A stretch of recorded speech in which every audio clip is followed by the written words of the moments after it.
Alhamdulillahirabbil alamin. Wassalatu wassalamu ala asyrafil anbiya wal mursalin. Nabiyina Muhammadin wa alihi wa sahbihi wa man tabi'ahum bi ihsanin ila yaumiddin. Amma ba'd. Akhi, di dalam kita beramal soleh, penting kiranya untuk mengetahui bagaimana dan apa amal-amal yang bisa menyebabkan suatu amal tersebut menjadi besar pahalanya di sisi Allah Subhanahu wa taala. Kalau kita lihat dan perhatikan, apabila seseorang tukang bas misalnya, atau pekerja kuli bangunan, ia bekerja dari jam 7 sore sampai jam 5 pagi. Ia mengangkat pasir, mengangkat batu bata, begitu capeknya.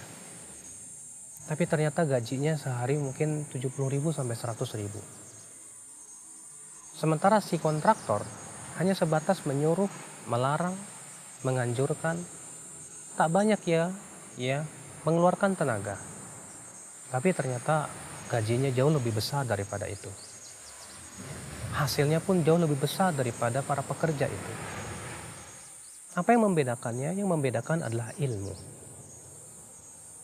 Maka dari itu seseorang yang beramal soleh pun demikian seharusnya.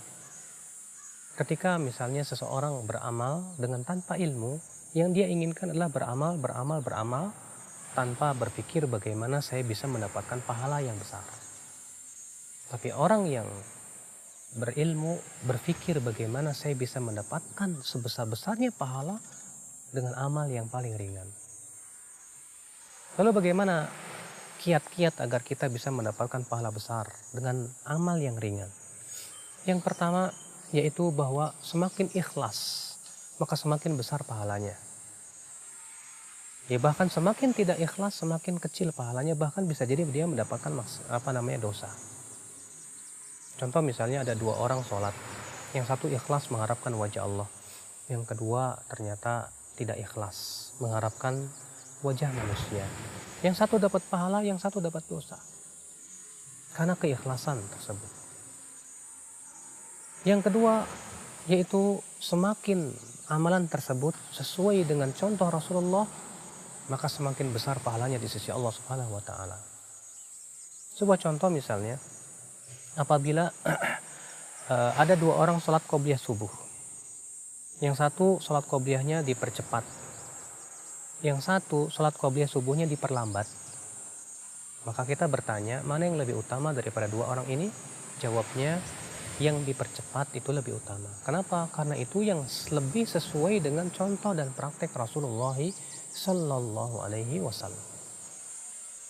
Contoh lagi, ada dua orang wanita, yang satu sholat di rumah, yang satu sholat di masjid. Mungkin kalau ia pergi ke masjid lebih capek daripada sholat di rumah.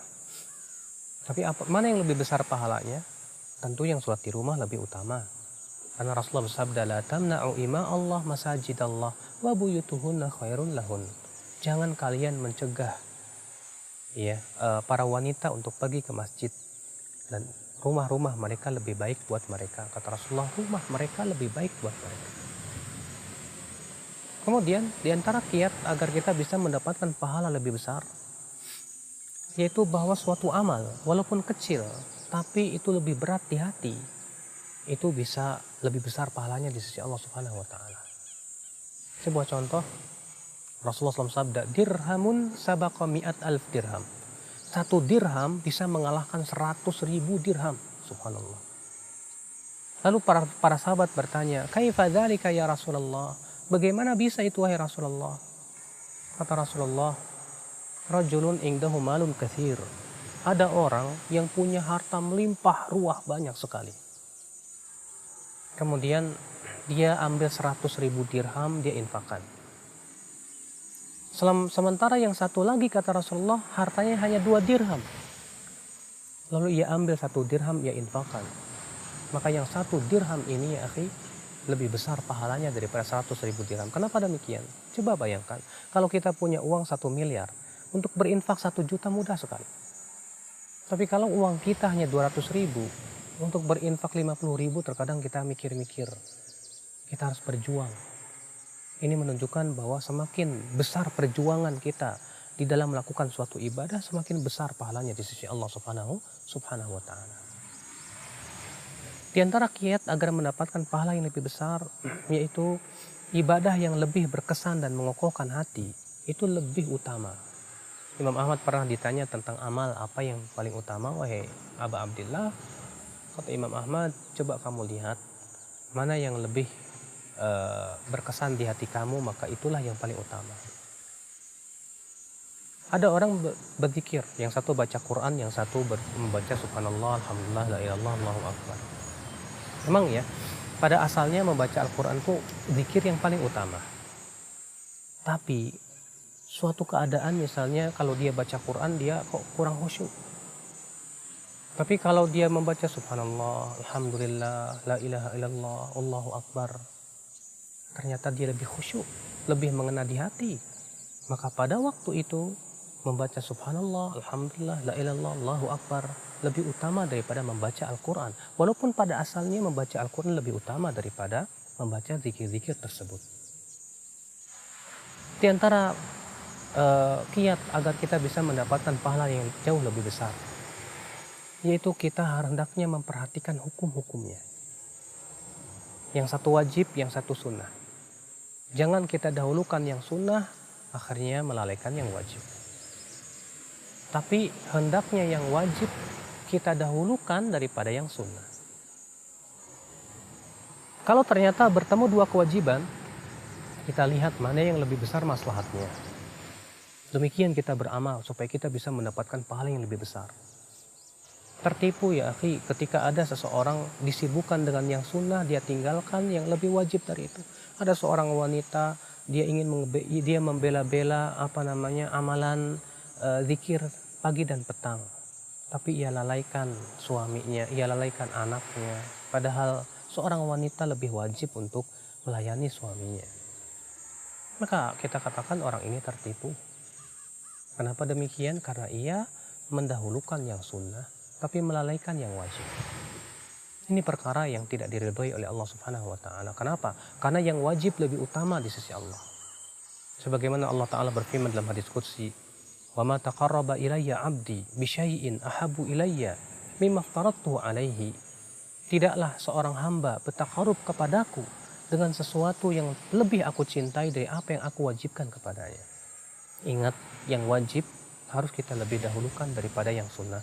Maka ketika kita beramal atau dihadapkan pada dua amal, perhatikan mana yang wajib, mana yang sunnah, supaya kita tidak tertipu.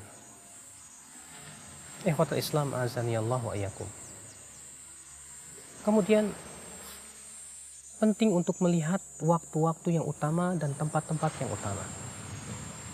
Kenapa? Karena suatu amal apabila bertepatan dengan waktu yang utama, maka pahalanya jauh lebih besar. Contoh waktu utama misalnya 10 hari bulan Dzulhijjah, 10 hari pertama bulan Dzulhijjah. Kata Rasulullah, "Ma min ayyamin al-amalu salihu fihi ahabu ilallah min hadhil ayyam." Tidak ada hari-hari yang amalan soleh lebih dicintai oleh Allah daripada 10 hari pertama bulan Dzulhijjah ini. Maka di waktu itu amalan soleh menjadi sangat besar. Demikian pula di bulan Ramadan. Maka di bulan Ramadan pahalanya sangat besar. Demikian pula di hari-hari utama, di waktu-waktu utama. Ikhwatul Islam azani Allah. Di tempat yang utama di Mekah, di Madinah, jelas sholat di sana lebih dibandingkan dengan tempat-tempat yang lainnya.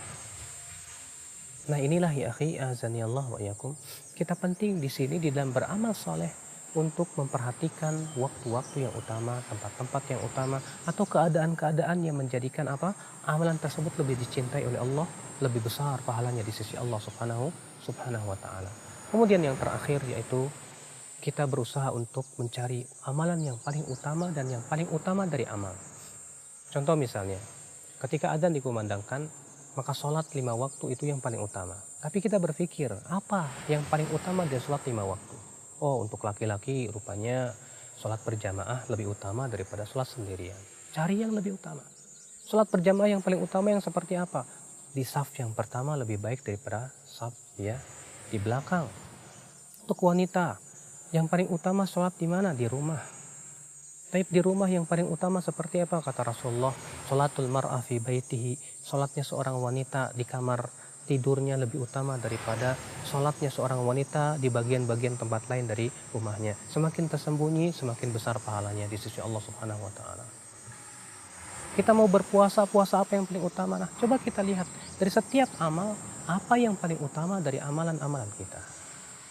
Maka dengan seperti ini, akhi, kita bisa ya memanage pahala kita. Nah, ini merupakan bagaimana kita diuji dalam beramal saleh. Semoga kita termasuk orang-orang yang diberikan kefakihan di dalam beramal saleh. Bukan hanya sebatas semangat beramal saleh tanpa menimbang mana yang lebih besar dan yang lebih kecil. Dan kemudian kita pun bisa mendapatkan pahala yang besar dengan amalan yang ringan. Subhanakallah bihamdik, asyhadu an la ilaha illa anta, astaghfiruka wa atubu ilaik. Wassalamualaikum warahmatullahi wabarakatuh.